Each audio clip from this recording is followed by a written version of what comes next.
ತಾಳಿಕೋಟೆ ತಾಲೂಕಿನ ಕಲಿಕೇರಿ ಗ್ರಾಮದ SBPU ಕಾಲೇಜಿನ ಪ್ರಾಚಾರ್ಯರಾದ ಶ್ರೀ CS ಹಿರೇಮಠ್ ಅವರನ್ನು ಸಂಸ್ಥೆಯ ಆಡಳಿತ ಮಂಡಳಿ ಹಾಗೂ ಸುತ್ತಮುತ್ತಲಿನ ಶಾಲಾ ಕಾಲೇಜುಗಳ ಪ್ರಾಚಾರ್ಯರು, ಮುಖ್ಯ ಗುರುಗಳು ಹಾಗೂ ಅವರ ಮೇಲೆ ಅಪಾರ ಪ್ರೇಮವನ್ನು ಹೊಂದಿದ ಕಲಿಕೇರಿಯ ಪ್ರೇಮಾಭಿಮಾನಿಗಳು ತಮ್ಮ ನಿವೃತ್ತಿ ಜೀವನ ಯಶಸ್ವಿಯಾಗಿ ಸಾಗಲಿ ಎಂಬ ಹಾರೈಕೆಯ ಸಂದೇಶವನ್ನು ರವಾನೆ ಮಾಡಿ CS ಹಿರೇಮಠ್ ಸರ್ ಮಾತನಾಡಿ, ಮಕ್ಕಳಿಗೆ ಆತ್ಮಸ್ಥೈರ್ಯ ಹೊಂದಿದ್ದರೆ ನೀವೆಲ್ಲರೂ ಯಶಸ್ಸು ಕಾಣ್ತೀರಿ, ಎದೆಗುಂದದಿರಿ, ಧೈರ್ಯವಾಗಿರಿ ಎಂಬ ಧೈರ್ಯದ ಮಾತುಗಳನ್ನು ಹೇಳಿ ತಮ್ಮ ಬೀಳ್ಕೊಡುಗೆಯ ನುಡಿಗಳನ್ನು ತಿಳಿಸಿದರು.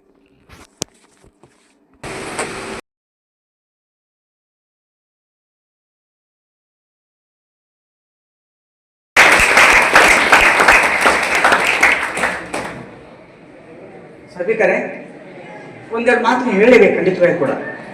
ನಾನು ಫಸ್ಟ್ ಅಪಾಯಿಂಟ್ಮೆಂಟ್ ಆಗಿ ಇಲ್ಲಿ ಬರಬೇಕಾದ್ರೆ ಅದೇ ಜಸ್ಟ್ ರಿಸಲ್ಟ್ ಬಂದಿತ್ತು 1988ರಲ್ಲಿ.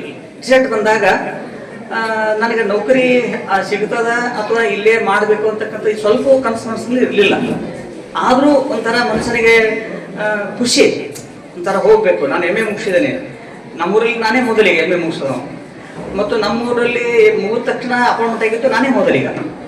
ಮತ್ತು ಇಲ್ಲೆಲ್ಲ ಇಂಟರ್ವ್ಯೂ ಬಂದಾಗ ಇಂಟರ್ವ್ಯೂ ನಡೆದಿತ್ತು, ನಾನು ಅಪ್ಲಿಕೇಶನ್ ಹಾಕಿರಲಿಲ್ಲ. ಸುಮ್ಮನೆ ಏನೋ ಒಂಥರ ಖುಷಿಯಾಗಿ ಆ ಎಕ್ಸಿಕ್ಯೂಟಿವ್ ಆಗಲಿ ಸರ್ಟಿಫಿಕೇಟ್ ತೊಗೊಂಡ್ಕೊಂಡು ನಾನು ಮೊದಲು ಇಲ್ಲಿ ಕಲ್ತಿರ್ತಕ್ಕಂಥ ವಿದ್ಯಾರ್ಥಿ 9th 10th ನಾನು ಇಲ್ಲೇ ಕಲ್ತಿದ್ದೀನಿ.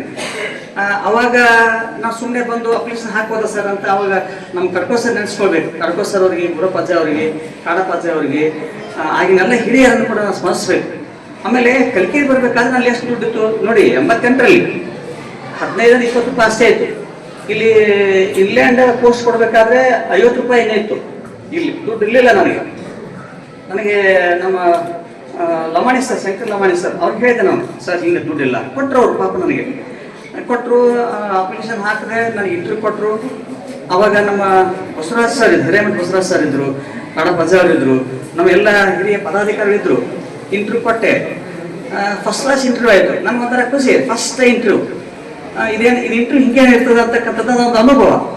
ಆಮೇಲೆ ಚರ್ಚೆ ಆಯ್ತು. ಆಮೇಲೆ ನಾವು ಸುಮಾರು ಒಂದು 5-6 ಜನ ಬಂದಿದ್ವಿ. ಅವಾಗ ನಂದೇ ಫಸ್ಟ್ ಆಯ್ತು. ಫಸ್ಟ್ ಆದ್ಮೇಲೆ ಇವ್ರು ತಗೋಬೇಕಾ, ಯಾಕೆ ತಗೋಬೇಕಾ ಚರ್ಚೆ ನಡೀತು. ನಾನು ಹೇಳಿದೆ, ನಾನು ಸಂತೋಷವಾಗಿ ತೋಟನ ಬಂದಿರ್ತೀನಿ, ಪ್ರಶ್ನೆ ಇಲ್ಲ. ಯಾಕೆ ನನಗೇನು ಕನಸಿತ್ತು ಅಂತಾರೆ, ಶಿಂದಗಿ ಕಾಲೇಜಿನಲ್ಲಿ ಸಂಸ್ಥೆಯಲ್ಲಿ ಹೋಗ್ಬೇಕಂತ ನಾನು ಒಳ ಮನಸ್ಸಿನ ಅಪೇಕ್ಷೆ ಇತ್ತು. ಅಲ್ಲಿ ಕೂಡ ಹೇಳಿದ್ರು ಅವರು. ಬಟ್ ನನಗೆ ಸೇವೆ ಸಲ್ಲಿಸುವಂಥ ಸೌಭಾಗ್ಯ ಮರಳ ಕ್ಷೇತ್ರದಲ್ಲಿ ನಾನು ಸಿಕ್ಕಿದೆ, ನನಗೆ ಖಂಡಿತವಾಗಿ ಕೂಡ. ಅವಾಗ ಇನ್ನೊಬ್ಬರು BG ಸರ್ ಹಿಸ್ಟ್ರಿ ಅವ್ರು ಸಲ ತಗೋಬೇಕಂತಕೊಂಡು ನಮ್ಮೆಲ್ಲ ಮ್ಯಾನೇಜ್ಮೆಂಟ್ ತೀರ್ಮಾನ ಮಾಡಿದ್ರು. ಬಟ್ ಅವ್ರಿಗೆ ಅಲ್ಲಿ ಏನಾಯ್ತು, SG ಜೂನಿಯರ್ ಕಾಲೇಜ್ ಮನಗುಳಿ ಸಂಸ್ಥೆಯಲ್ಲಿ ಕೂಡ ಅಲ್ಲಿ ಅವಕಾಶ ಸಿಕ್ತು. ಆ ಸ್ಥಾನ ನಮಗೆ ಸಿಕ್ತು.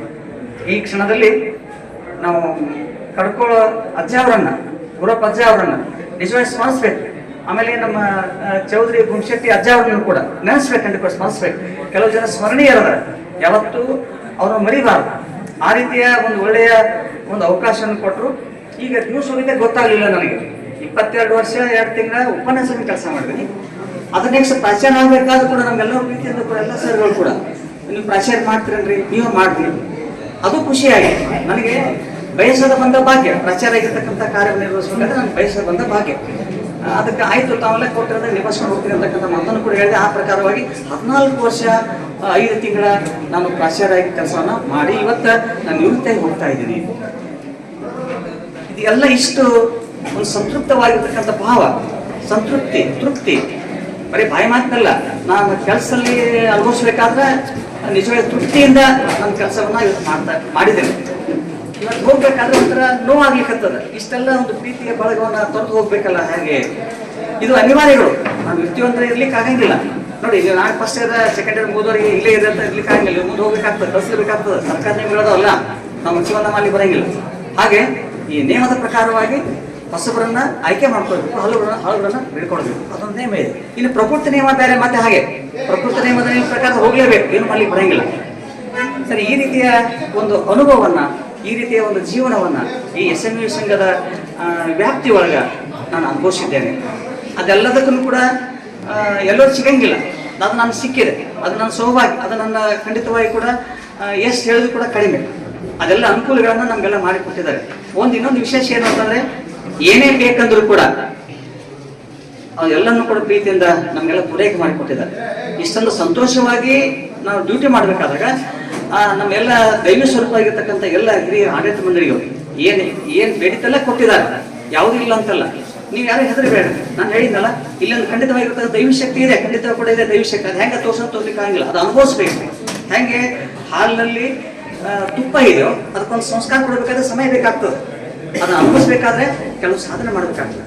ಅಂದಾಗ ಮಾತ್ರ ದೈವ ಶಕ್ತಿಯ ಒಂದು ಅನುಭವ ಬರ್ಲಿಕ್ಕೆ ಸಾಧ್ಯ ಆಗ್ತದೆ. ಒಬ್ಬ ಸ್ಟ್ರಿಕ್ಟ್ ಆಫೀಸರ್ ಚಿತ್ತೋಡಿ ಸಾಹೇಬ್ರವರು ಎಲ್ಲರೂ ಗೊತ್ತಿರ್ತಕ್ಕಂಥ ಚಿತ್ತೋಡಿ ಸಾಹೇಬ್ ಬಂದ, ಈಗ ಇಲ್ಲೇನೋ ಕಾದ್ಯದ, ಇಲ್ಲೇನೋ ಕಷ್ಟ ಆಗ್ತದೆ ಅಂತ ಬಂದ್ರು. ಅವ್ರು ನಿಜವಾಗಿ ಬಂದ್ರು.